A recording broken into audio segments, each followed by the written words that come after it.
It does not mean that it's a miracle drug. It gives you more of a fighting chance. We're still looking for a drug that's a real antiviral cure that targets the virus and wipes it out, so this isn't it yet. Also, a Florida congresswoman watches COVID-19 in her district, but also in Ecuador, where she was born. It's been heartbreaking, and it's also, there's a feeling of helplessness from my side.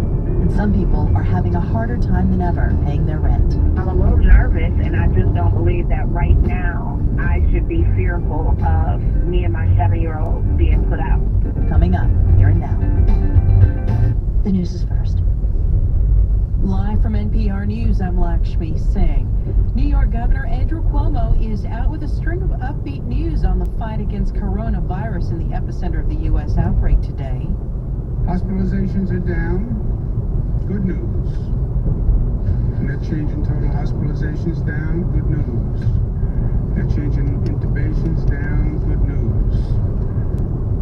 New COVID cases slightly down, 933, but still unacceptable. He says New York is gearing up to implement a widespread contact tracing program. Officials hope it'll tell them more about where coronavirus is spreading and how to slow the spread and isolate who's become infected or come in contact with the virus. Cuomo warns that it'll be ambitious because of the sheer scale of New Yorkers who test positive. Cuomo says more than 4,500 people have tested positive in a 24-hour period alone. Well, President Trump plans to begin traveling again very soon. NPR's Franco Ordonez reports Trump is planning a trip to Arizona next Tuesday. President Trump is planning to take Air Force One to Phoenix, where he'll visit a manufacturing plant producing medical supplies for frontline workers in the pandemic fight. It'll be his first trip outside of Washington in over a month. I think I'm going to Arizona next week, and we look forward to that. And I'm going to, I hope, Ohio very soon.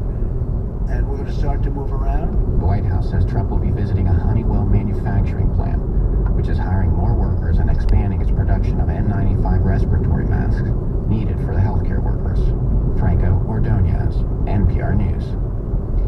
Add 3.8 million people to an already record number of Americans now relying on unemployment benefits to get through the financial crisis created by this pandemic.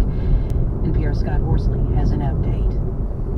Over the last 6 weeks since the Republican has called on Governor Ralph Northam to explain that, but meantime, you've begun a free testing program. But, you know, there's concern, and we're reading in the Washington Post about the Tuskegee trap. We know this well. African Americans were tracked by researchers and not given treatment for their syphilis, and so there's been a distrust. Is that part of what you're dealing with, that you may have citizens who don't trust you and what you represent?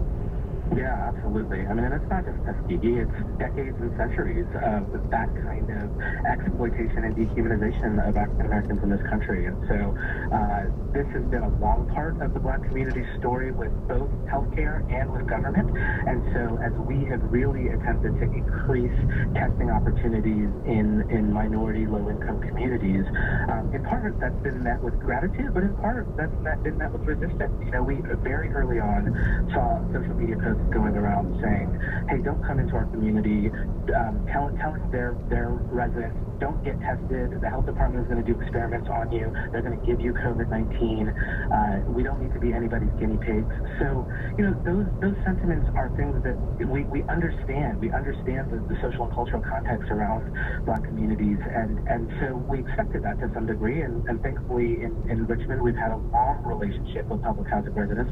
We hire residents of public housing as community health workers.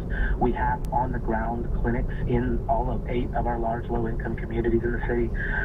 So we are continuing to be there, to come alongside, to offer testing, recognizing that not everybody is going to want that. You have the platform. Say what you'd like to say right now to the residents in your city.